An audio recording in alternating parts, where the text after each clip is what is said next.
بسم اللہ الرحمن الرحیم رب اشرح لی صدری ویسر لی امری واحلل عقدۃ من لسانی یفقہوا قولی۔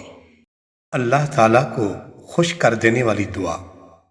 رسول اللہ صلی اللہ علیہ وآلہ وسلم نے ارشاد فرمایا، تمہارا رب اپنے بندے سے خوش ہوتا ہے جب وہ یہ دعا پڑھتا ہے، رب اغفر لی ذنوبی انہ لا یغفر الذنوب غیرہ، اے میرے پروردگار میرے گناہوں کو معاف فرما، تیرے سوا گناہوں کو کوئی معاف کرنے والا نہیں۔